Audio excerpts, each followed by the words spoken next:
to be here for a little while and hopefully have a little fun together. So I hope you'll get your chairs comfortable. It's going to be difficult enough listening to me without trying to strain looking over your shoulder or something like that. So how about getting your chairs comfortable and You'll sit there, make that. just relax. If you go to sleep, that's my fault. So you just get comfortable and let's have a good time together.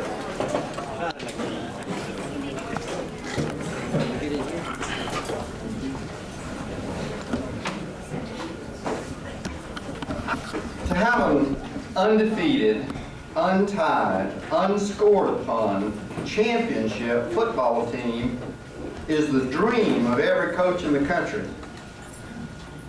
And to have the privilege to be a player, to be a part of a team like that, produces memories that just grow sweeter with each passing year. This was my privilege.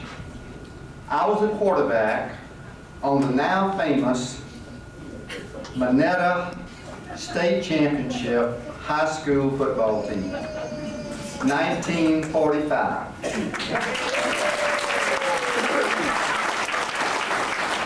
While there are many schools that might be able to boast of a similar record, there has never been and never will be another school that would have a football team exactly like this one. It was unique and unusual in a number of ways. Someone has said that a picture is worth 1,000 words. And I thought about just showing you the picture. I have a picture over here covered up of the football team. And I thought about just showing you the picture and you wouldn't have to listen to 1,000 words. But most of the people who have looked at the picture decided that it needed some explanation. So we're going to talk about the team for a little while. And when the program is over, we'll unveil the photograph over here. And if you have any interest, then you can come and look at the photograph. What made this team so unique and unusual? Well, a number of things. We don't have time tonight for me to share them all with you. But I would like to share just a few things that made this team very unusual. First of all, it was the town of Monetta. Now, many of you in this room don't know where Monetta is. Some of you do. Those of you who do not, I'd like to help pinpoint it for you.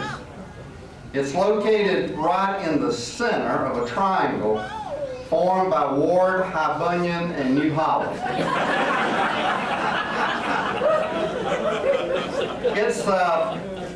It's about 30 minutes from Monetta to Columbia by phone. At least that's how long it takes Betty to talk to her mother. And there's a railroad that runs right through the center of town. The only problem is both sides of the track are known as the wrong side of the track. It was Mr. Pete Baggett who gave the railroad credit for the population growth that Monetta has had. I said, Mr. Pete, was it the fact that they came and Monetta was known at one time as the asparagus capital of the world? Did you know that? And the train hauled all the asparagus. And he said, oh no, that was not it. He gave specific credit to the freight that came through at 4:30 a.m. He said it blew at the crossing and at the trestle and at the crossing. Woke everybody in town up. It was too early to get up and too late to go back to sleep.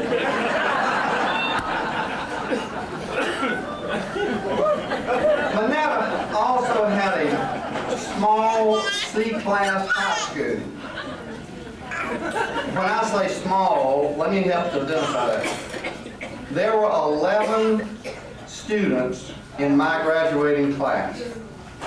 I have always been able to state without fear of contradiction that I finished in the top 10 in my class. Pump was in my class, and he was number 11. But the high school was located right across the road, right across the highway, number 1 highway to be specific, from my granddaddy's store.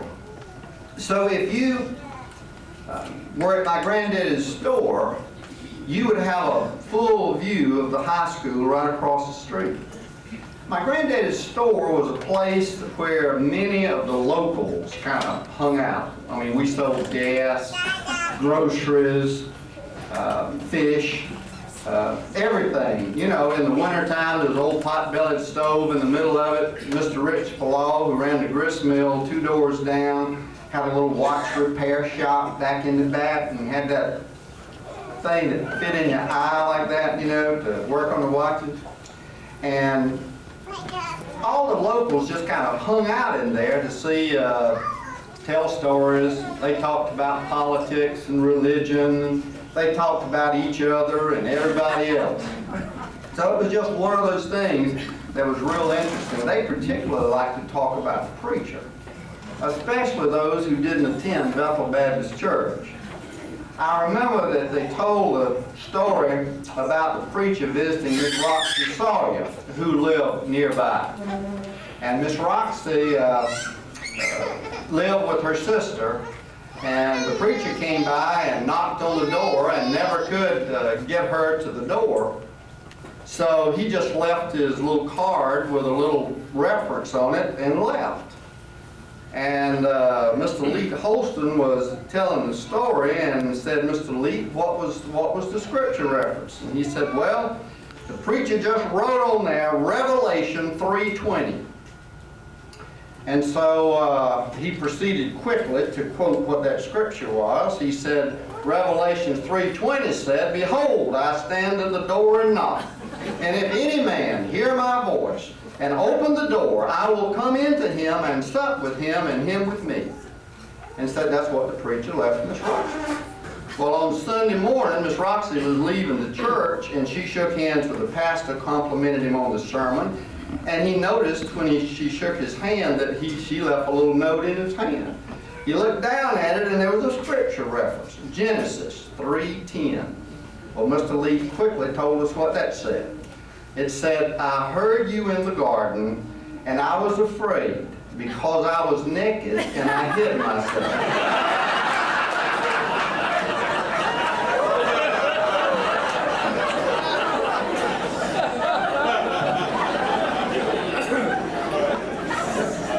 It was late August 1945. The big war was over.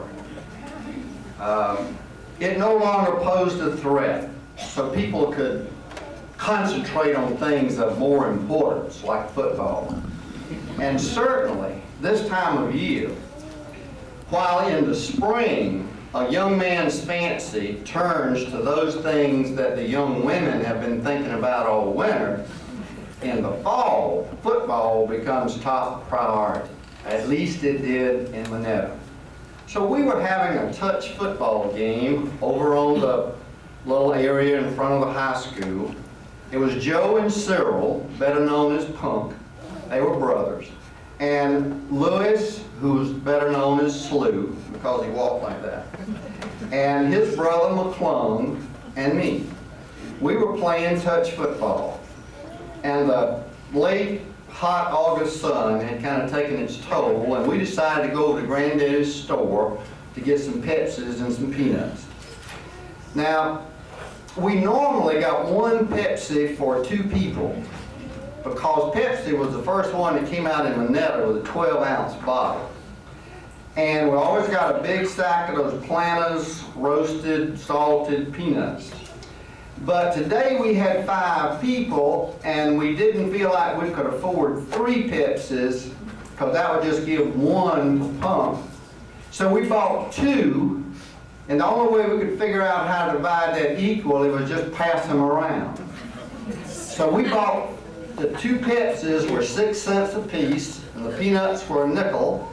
So it cost us 22 cents, but because Granddaddy was running the store, he gave us a 10% discount, and we got it for 20 cents.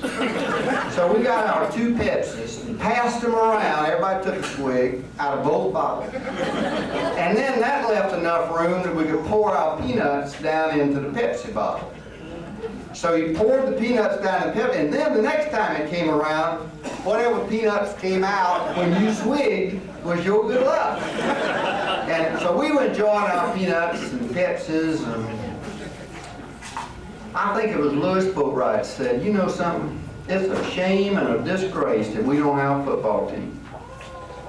And we kind of joined in and said, well, that's right. He said, Batesburg's got a football team. They already started practicing.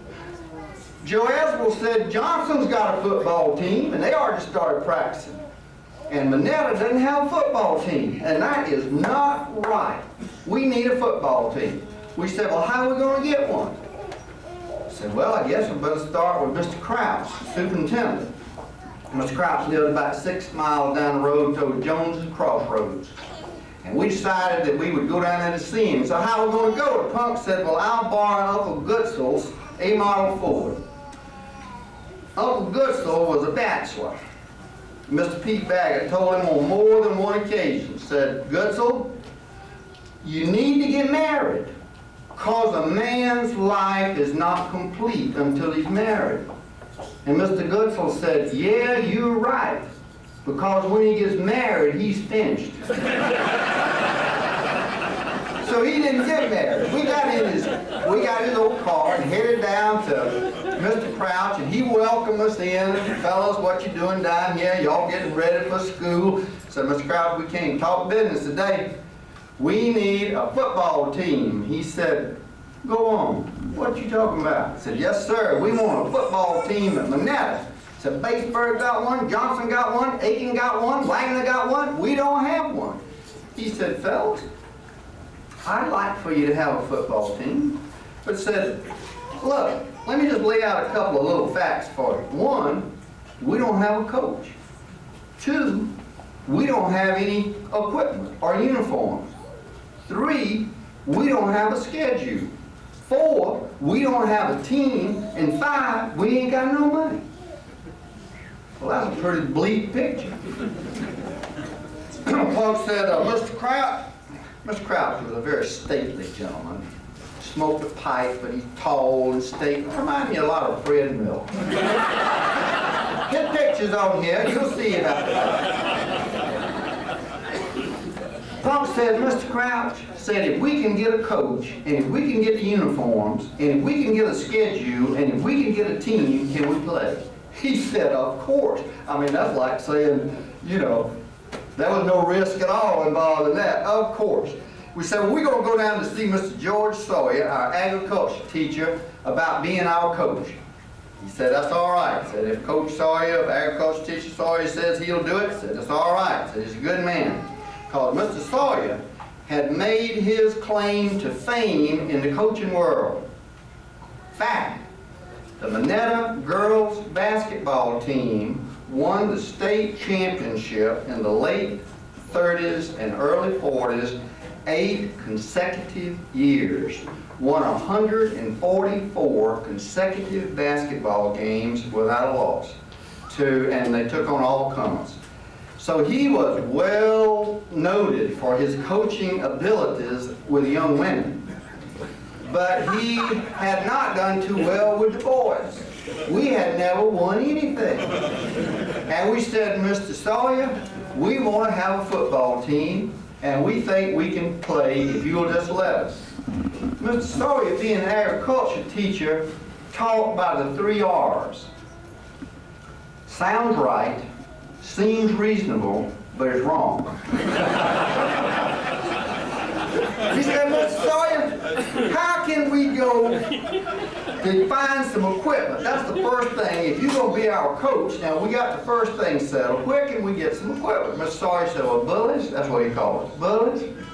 He said, I don't know. He said, you know, I know Coach Howard of the Clemson. I'm a Clemson graduate. And we said, yeah, we know that, Mr. Sawyer. And he said, I'll give old Coach a call and see if we can come up there and see if he's got anything we can get. So he did. He called Coach Howard, told Coach Howard that he had Punk Asbel, 6'6", 240-pounder that he wanted him to take a look at. That's how much Sawyer was going to get him up there. And that's what Punk was in weight. Coach Howard said, bring him up here. I need some of that beef. Bring him on up here. We got Mr. Sawyer's 41 Plymouth. Love that car. Put all the croaker sacks we could put in the trunk to put equipment in. And let's see, it was Slew and Joe and Punk and me and Mr. Sawyer. We went to Clemson. Got up there, went in to see Coach Frank Howard, and Punk did look big. I tell you the truth. Coach Sawyer said, Coach Howard said, wanted you to meet a couple of our boys. Said, this is Cyril Asbel Jr. Said, he's the young man I was telling you about. Coach Howard said, woo-wee. Said, boy, how tall are you anyhow? And Punk said, Coach, with my clothes on or with my clothes off? Coach Howard said, what difference does that make? I didn't ask you your weight. He said, well, if I got my clothes on, I stand like this. He said, if I got my clothes off, I stand like this. Coach said, I want you to try out. You just get through down there. Said, Sawyer, you take care of this boy. Get him on back up here when he finishes school. So what you fellas want? So we told him, man, we wanted to have a football team and we needed equipment. He said, I can take care of part of that.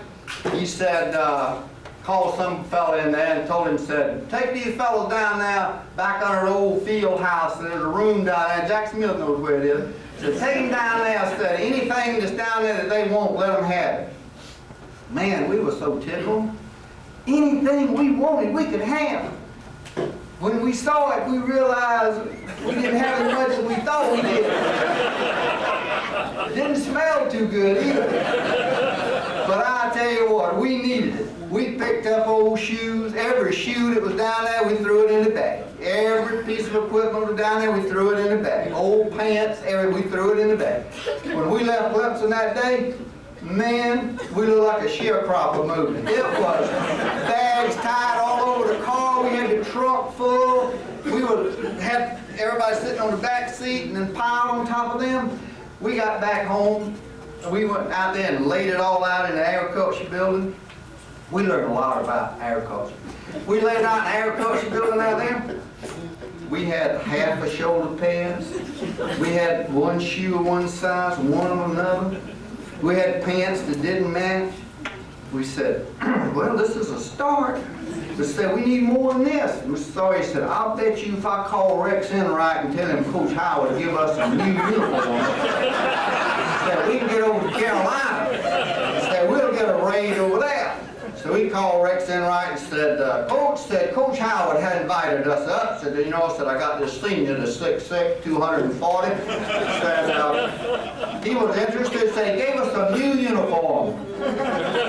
Said, wondered if we could come over there and see if you got anything over there we could use. We trying to get the team going. Yes, sir. Coach Enright said, come on over. We got over there that day. And his office was in the old field house at the end of Sumter Street. Some of you old enough to remember that old field house. His office was in there. And they had something like a security guard. And when we walked up there, Mr. Sawyer told the guy that we wanted to see Coach Enright, we had an appointment, and he said, do you have an ID? And McClung said, about what?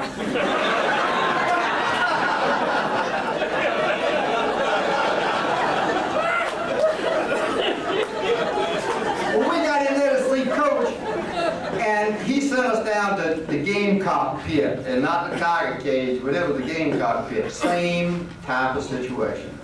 Old, moth-ridden, just smelly uniform. Anyway, we loaded up what we could in our croaker sacks, and we brought them back. Well, when we assembled everything, we found out that we had enough shoes. They weren't all right, but we had enough I mean, I remember distinctly, I had a 9 on my left foot and a 9.5 on my right foot, but I wore a 9 and 1 out of 2 ain't bad. The pants, we did all right. We didn't have any thigh pads or hip pads, but our mamas took cardboard and folded it up and sewed croquet sacks around it and made pads out of it, and we could get by with that. We had enough shoulder pads. One was a little higher than the other one sometimes, but you just hit harder on that side. But 2 things we did not have. We didn't have any jerseys, and we didn't have any helmets. Said, how are we going to get the helmet? Said, well, let's go. Said, call up over there to Todd and Moore and find out how much the helmet's going to cost. Called up, black leather helmet, cost $11 a piece. And my goodness, we had 13 ball players. We did have 14, but every time we huddled, Douglas had an inferiority complex and he thought we were talking about him. And he quit. So we have 13. But we didn't have enough money to take care of 13 helmets. Well, Mr. Sawyer come up with his strategy again. I tell you, that man had more ideas. He said, call the old hired hand over in Columbia and get him to bring Snuffy over here.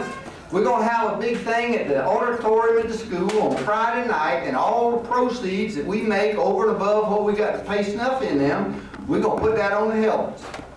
Well, we cleared $115. And the 115 didn't quite do it, but Mr. Crouch said the school would make up the rest. So we got our black helmets. Decided we needed the jerseys. Went down to Garber's at Baseburg. Baseburg, 6 miles away. Miss Ray Heron worked in Garber's. She wanted to help us. We went down there, just pick out white sweatshirts.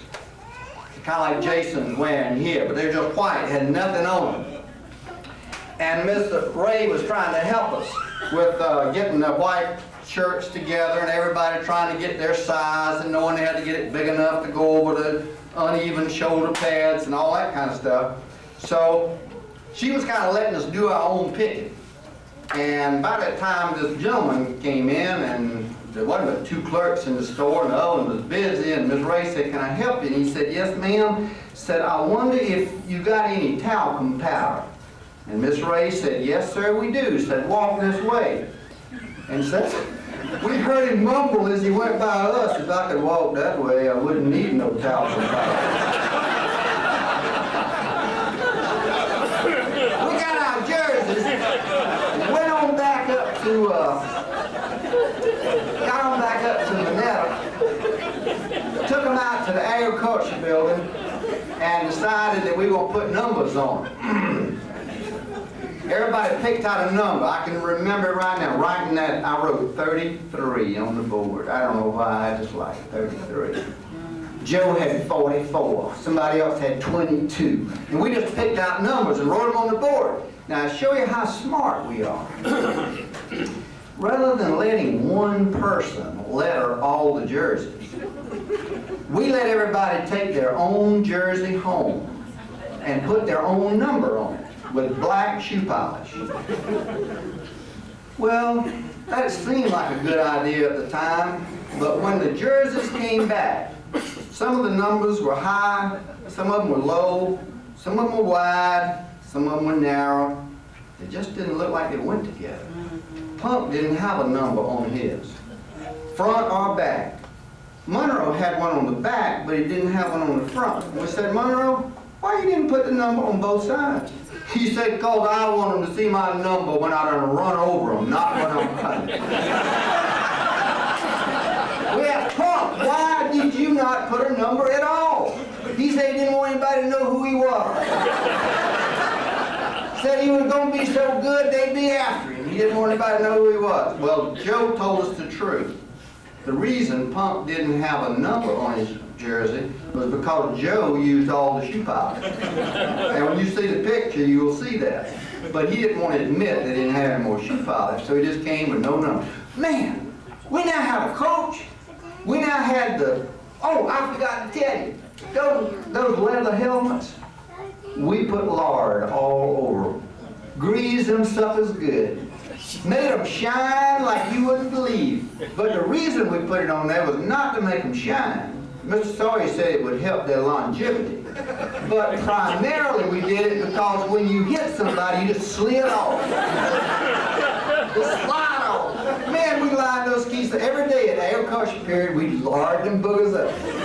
So now we have a coach, we had the equipment, now we have to get a schedule. Well, folks, time flies when you're having fun. And we didn't realize it, but it was almost the 1st of October. And we hadn't played a game yet. Didn't even have one scheduled yet. We called all the fellas, all the coaches, and told them we were ready to play. Said, sorry, no place on our schedule. Schedule's filled up. Can't play you. Said, I'll scrimmage you. So we scrimmaged Batesburg and Leesville. We didn't do too good. But it didn't count. It was just a scrimmage. It wasn't a game. It was all right. So we called Johnson. No room on the schedule. But I'll scrimmage you. So we scrimmaged with them. Didn't do too good with them either. But it was just a scrimmage. Still didn't affect anything. We tried to have an inter-squad game. Didn't have enough people. I tell you, when you got 11 lined up running against 2, anybody can run the ball. It just didn't work. So we said, well, what in the world are we going to do? To tell you the truth, we were getting just a little bit discouraged. No question about it. To go to all the trouble that we've been through and just not be able to get on anybody's schedule to play, it was sad. I guess we had worked around, it was probably middle of November, maybe the 3rd week in November. We went to chapel that morning. We went to chapel every week, whether you needed it or not. We go in, the same thing every week.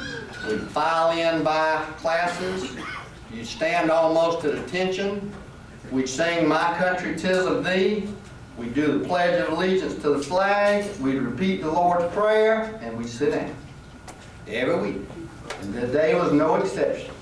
We went through that and sat down, and then Mr. Crumley, bless his heart, Mr. Crumley was our principal. You'll see him on there, you recognize him because his teeth didn't fit. And uppers and lowers, and they didn't fit.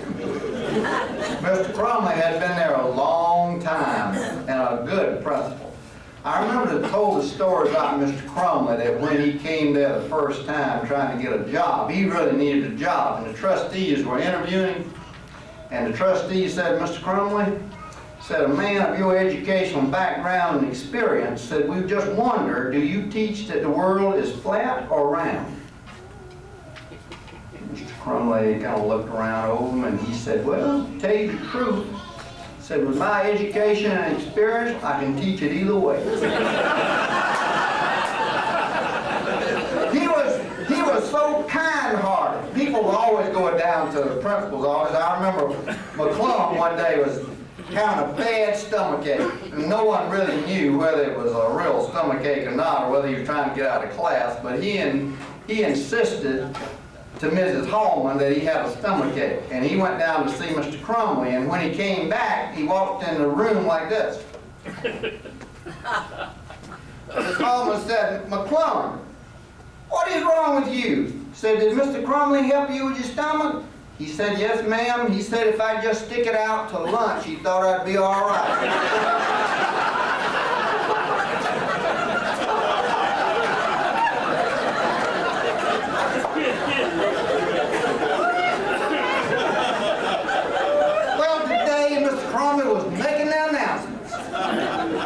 And everybody was kind of, not paying a whole lot of attention to what was going on until he said, students, today I have a very special announcement. Said it concerns our football team.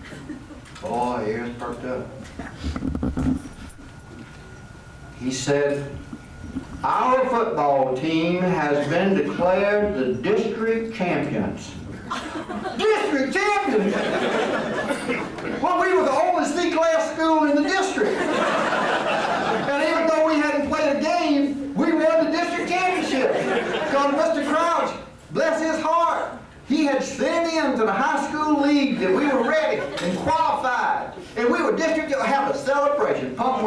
stage. We had the stage up there. Big M up on that blue drapes, the blue curtains. I can see them right now. Punk up there. Cheerleaders went up there. It was the biggest celebration we'd had at Monetta since Punk was able to stay at the head of the spelling line.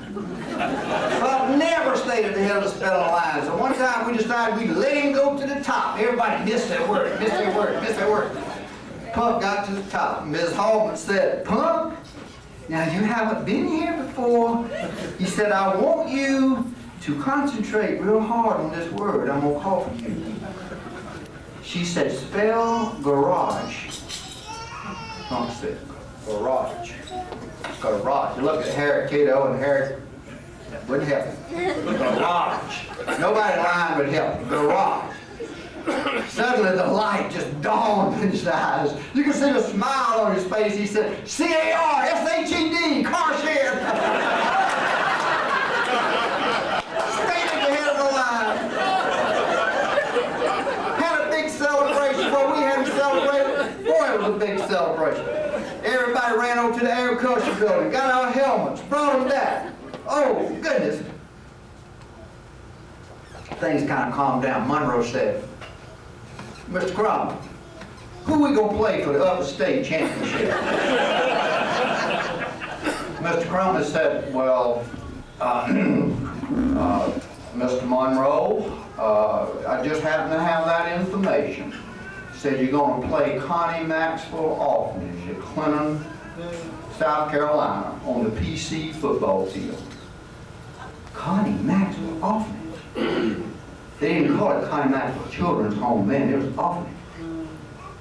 Them orphanage kids were tough. Ask Jerry Friedman. Connie Maxwell. Oh man, we had to get ready for Connie Maxwell. We practiced. We didn't have any plays, I'll tell you about it in a minute, but we practiced. We were ready. Come Friday, ready to go. Game was going to be at 7:30. Had them helmets polished. Had on our pants and shoes, had on everything except our shoulder pads. We carried them with us. We had our victory dinner before we left. Everybody stayed on Friday afternoon, cheerleaders and everybody. We cooked salmon, eggs, grits, toast, milk, and soda crackers with peanut butter and jelly in between. Woo! A dinner fit for a king. It was a victory dinner. Now listen, that was more of Mr. Sawyer's strategy. Because he said, if you already had the victory dinner, you can't lose. And he was right. Well, we run out of there, got out, we were all ready to go, went out there to get on the bus. Mr. Sawyer had a little bag of oranges. Mr. Sawyer always carried oranges for us. I tell you what, you see these people run out on the field now, these little squeeze bottles. Mr. Sawyer was a long way ahead of his time because he gave it them squeeze oranges. He had one cut for everybody. Had a little hole cut out in the middle and he'd give it to you. You just sit there and squeeze that orange. He had a big sack of oranges. We were ready to get on the bus. We got on the bus ready to go to Clinton, South Carolina. Mr. Sawyer had another strategy. He let Mr. Pete Baggett ride on the bus with us and would not let the cheerleaders ride on the bus with us. He let Mr. Pete ride on the bus with us so Mr. Pete could tell us stories about various things to keep our mind off the game, because he said he didn't want us to get uptight before we got there. Well, Mr. Pete had gone to 1-year law school, and he was kind of a local attorney. And people always come to him for advice. Like Mr. Purvis went to him one day and said, "Mr. Pete," said, "I need your advice." I said, "What's wrong, Purvis?" He said, "I've lied on my income tax." I said, "Go on, you did." He said, "I did." I said, "What did you lie about?" He said, "I put down on there that I was the head of my household." Said everybody in town knows me as the head of the household. Miss Cumbie comes to see him. Miss Cumbie was real upset because Mr. Bug had in the window of the florist that he was running. It was Valentine's back in February, and she was upset because he put in there, "For Valentine's, send your love some flowers.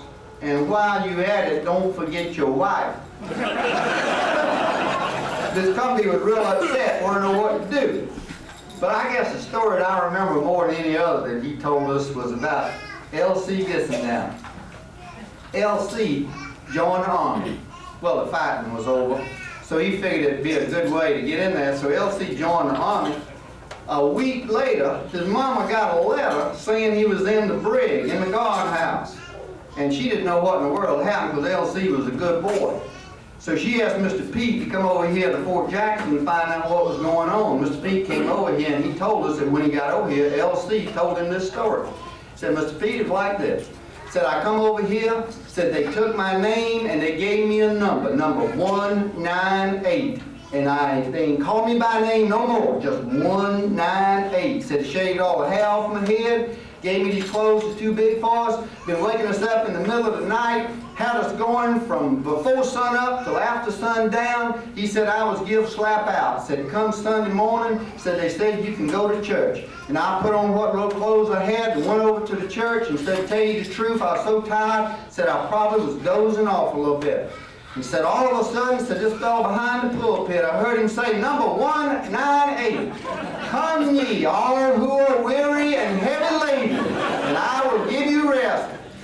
He said, I jumped right up and said, right on, brother, right on. Said, your gums just ain't bumping. He said, you want to be the first one who has inquired about my condition since I've been here. And said, they hauled me off, disturbing the church, brought me over here and put me in the brig. Mr. Pete kept your mind off of things like that. It was a good fight. We got to Clinton, got on our shoulder pads, went out on the field.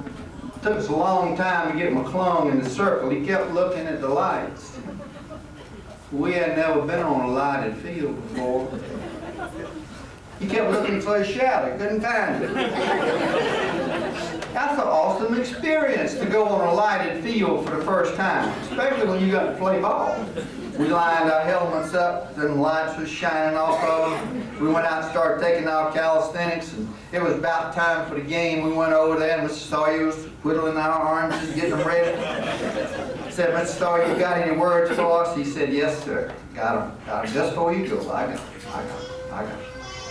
About that time, these fellows in the striped shirts interrupted us and said, where's your coach? And we said, right there with the oranges. And he said, what's his name? Said, Coach Sawyer. Said, Coach Sawyer, said, I got some bad news. Said, really? Said, yep. Said, Connie Max, we're going to have to forfeit the game. Said, you know, they only got 12 players. And said, 2 of them have got fever and are sick. And they don't have enough players to field the team, so they're going to have to forfeit the game. Oh, man. I was so discouraged. There must have been at least 25, 50 people there to see the game. And we said, we can't disappoint these people. What we going to do? He said, well, they're going to have to forfeit the game, but if y'all want to scrimmage, so we loaned them Billy Fox. And scrimmage with them. Now, I'll have to admit, it was not fair. Because every time Billy came back up to the line, he told us what they were going to do. So it really wasn't, you know. But anyway, we won the upper state championship. We were the upper state champs. Still hadn't played a ball game. We went home. Mr. Old Huddle blew that horn. Oh, did he blow it. We woke up there, didn't wait for the freight. We woke him up early that night. Next week, we came to school dressed in our jerseys. Had on our jerseys all week. They'd be kind of raunchy by the weekend. We wore them all week. Jerseys, walking around the hall. Punk said, I wonder who we're going to play for state championship. Well, it didn't take us long to find that out. Mr. Crumley always had the information. He said, fellas, y'all better kind of get braced for this. He said, because y'all going to be playing Cloud. And he said, they are 11-0. Monroe said, what does that mean, 11-0? Mr. Crouch said, Monroe, that means they have won 11 and they haven't lost any. Monroe said, what's so big about that? We ain't lost one either. Well, we prepared all week. Mr. Sawyer used a strategy. We polished them helmets every day. Come Friday, we had our victory dinner. Cheerleaders stayed. We had our salmon and eggs and milk and toast and soda crackers and peanut butter and jelly. Got our little shoulder pads and headed to the bus. Mr. Sawyer said, fellas, don't get on the bus yet. Got something to tell you. We all gathered around him. He said, come in kind of close, I don't want a whole lot of people to hear this. Said, if we win tonight, said Mr. Pete ain't gonna ride the bus. I'm gonna let the cheerleaders ride back with you. Boy, was that some kind of strategy. I mean, is that kind of laying on you or not? We got on the bus and headed to Cloud. Well, no one knew where Cloud was in the first place. I mean, everybody knows where Monetta is, but where in the world was Cloud? Mr. Ode said he knew. Well, it was getting pretty close to game time, and we were not there yet. So Mr. Ode said something was wrong with the bus. Said, McClung, I think something's wrong with the battery. He said, would you get out and check our blinker signals, our turn signals? McClung said, yes, sir. Stopped the bus, and McClung got out, and he said, okay. He said, they're working. They're not working. They're working. They're not working. They're working. Mr. Sawyer said, McClung, get back in the bus. My goodness. Late, got to the playing field late. Parked the bus. We just went ahead and put on our uniforms right there in the bus. Walked out on the field, and as we started to walk out between these two sections there must have been 400,000 people there. I never seen so many people in my life in one place. They probably wasn't over a couple of hundred, but to us it looked like it was Atlanta Stadium packed for the World Series. Man, a lot of people. And I never seen so many football players. They must have had 25, 30, 35 ball players out there on the field warming up. We had 13. They had the helmets in a big circle. We didn't have enough. We put them in a straight line. Now, let me tell you something. This is the bad part. When we walked on the field, they started laughing at us. It started over on the left, kind of just a... But you seen the wave? By the time it got around, it was... They shouldn't have done that. That was bad news. That was bad strategy on that part. Well, we didn't have time to warm up because it was time for the game. So we decided it was time to get out there and go ahead and start playing. We flipped the coin and we won. Came back to the sidelines and Mr. Sawyer said, okay, fellas, we're ready to give you that last minute pep talk. Everybody huddle in. Whoop 'em, bullies. That was it.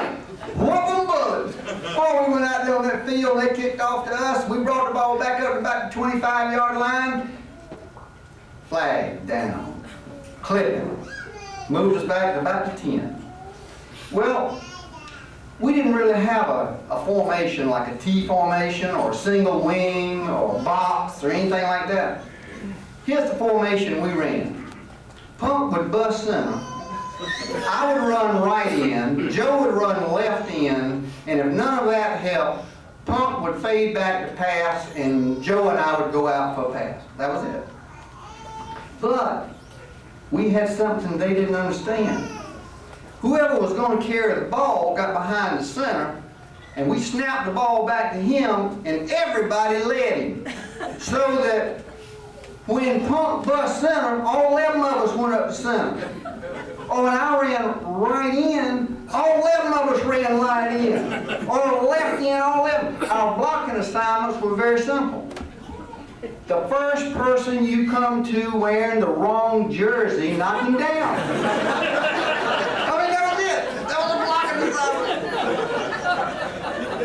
Well, Punk's helmet, as you will see, didn't fit all the way down on his head. And we didn't have straps. and Punk ran with his tongue out. When anybody hit him under the chin, it really made him mad. So we called first play, Punk bust center. Boy, all 11 of us lined up, boom, right through there. Old Punk kind of tripped up and stumbled. We got about 6 yards. Whoa, Doug, round right in. All 11 right in. We got 4 more. First down. Joe left in. 6 more yards. Punk bust center. Another first down. First thing we knew, we were up the 50-yard line. The other team so befuddled, they didn't know who was going where, who was doing what. Timeout. Called timeout. They went over to their coach, and we ran over to ours. Mr. Toys throwing them oranges out. We stuck in the bullets. He said, you really got them going, bullets? Said, they don't know what you're doing. We didn't either. But we were sucking on them oranges. It was so good. We went back on the field. Said, Punk bust center.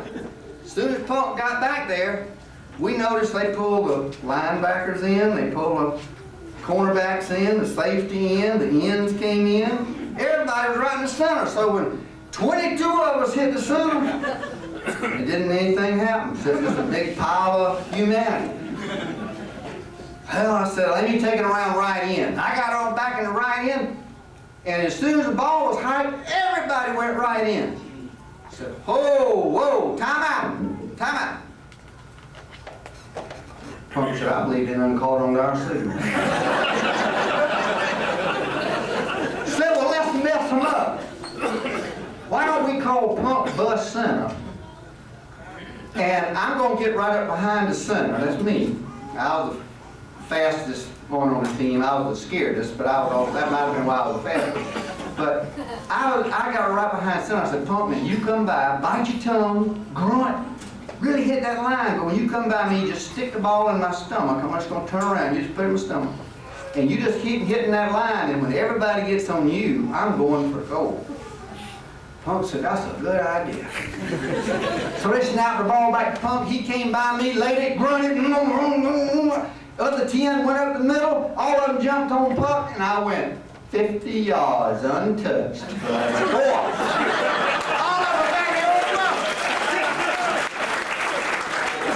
Man, we were so happy, 6-0 state championship game. Somebody came back and said, what are we going to do about the extra point? Punk said, let's run it. Joe, I'll never forget Joe Eligible for this. Joe Eligible did now, but Joe said, we will not run a ball in a state championship game for the extra point. We're going to kick it. And I said, who's going to kick it? And Joe said, I'll hold it if you kick it. Well, you can't turn down a deal like that. They snapped the ball back to Joe, and he put it on the ground, and for the only time in my life, I kicked an extra point through the goalpost. And we came back up that field leading 7-0, and the Pittsburgh Steelers could not have handled us the rest of the way. I got to tell you about the defense just a little bit. We ran an 8-man line. Joe played one cornerback, Monk played the other cornerback, I was the safety. It wasn't, I told you I was the fastest, but the reason I was the safety is I had a gold tooth and I did not want it to get knocked out. At 8-man line, Punk played right over the center. And every time they snapped the ball, if the quarterback was in the T formation, he just reached out and grabbed it. The center could not help him. They could not do it. Finally, they decided that they couldn't run out of the T, so they shifted to the single wing. Well, then there was an argument between Billy Fox and Monroe on who was going to play. We changed to a 7-1-2-1. And the one that was right behind the center, as soon as the ball was high, Punk jerked the center out of the way, and the other one ran her straight to the quarterback. Golly, baby! Punk jerked that little center all night long. Just like that. They couldn't do anything. Well, I didn't have time to describe the whole game to you, but let me tell you this. 1 minute left in the ball game. Score. Monetta, 26, cloud, zip. We had the ball, having a great time. Mr. Sawyer came running on the field. Time. So what in the world is wrong with Mr. Sawyer? Calling time out. Just a minute to go. We went on out there anyway. He said, I just want y'all to take a time out for a little bit. So let me tell you something.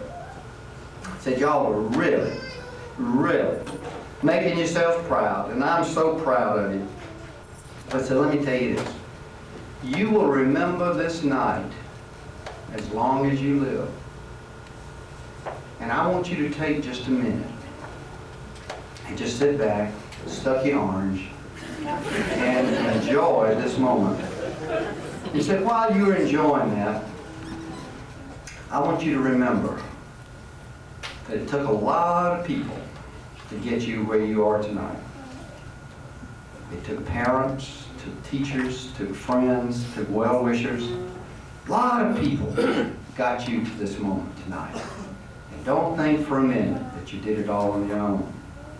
He says, so we're going to have a little prayer of thanksgiving. And we're going to thank the good Lord for all the blessings that's come our way. And said, then I want you to promise me that you will not stop until you help repay someone else for what they've done for you. And with that, we had a little prayer. And when he said amen, I don't believe there have ever been 11, 13 ball players that stood any taller or felt more blessed than those little ruffians from Monetta. Unbeaten, untied, unscored upon, state championship football team, 1945. And there's the picture to prove it. I don't know whether you ever thought about it or not, but timeouts are very important in our lives. I remember that timeout as well as that night.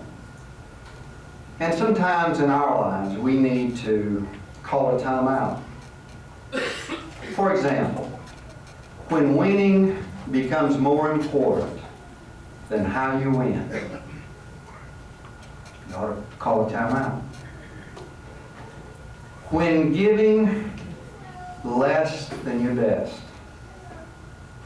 you ought to call a timeout. When your wants and desires are more important than others, you better flash the big T. And when you don't have God in the right place in your life, if He's anywhere else in that list except number one, we better stop and call time out. Maybe tonight, as a church family, we'll call time out and give thanks for the blessings that have been ours. Because you know, we have not come to this place tonight by ourselves. Many others helped us to get here. And without them, we would not be enjoying what we have at St. Andrews. What a wonderful opportunity we have between now and Sunday morning to call time out and think seriously about what we need to do to help repay our debt. Mr. Sawyer was not the greatest coach I've ever known, but he sure taught me a lot about life. And sometimes when the odds are not too good, and when things are not going very well, and it seems like you possibly could lose, if I'm very still and very quiet, I can almost hear bullies. Thank you.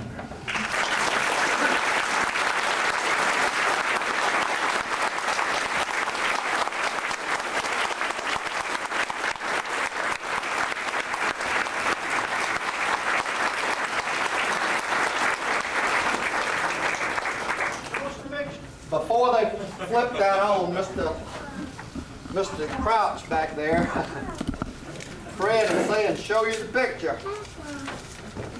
You'll probably want to come up and take a closer look.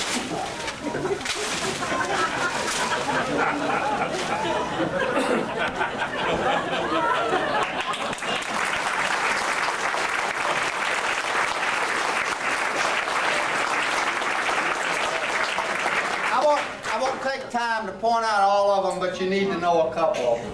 This is Mr. Crouch, the superintendent, on the left. This is Mr. Crumley, you couldn't miss him, the principal on the right. These are fathers that attended the banquet when we came back. The football says Monetta 26, Clow Zip. 33, I've already told you who that is. I'll just give you the front row. That's McClung, that's me, that's Joe Asbel. That's why all the polish was gone. Buck didn't have one on either side, and his helmet's cock-sided. Monroe had one on the back, but you can't see it. This is Billy Fox that helped us with, he was our help up at Clinton, and this is Holman. My father is right there, and Mr. Sawyer is right there. And that's Pump's daddy right there. And you'll want to see this.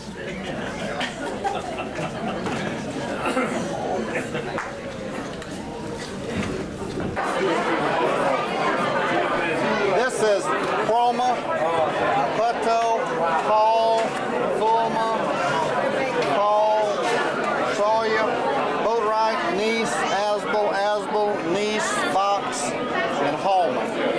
And that's Crouch, Fox, Kneece, Butto, Chroma, Asbel, Kneece, Sawyer, Boatwright, Hall, and Crumley. I wanted to show this to John.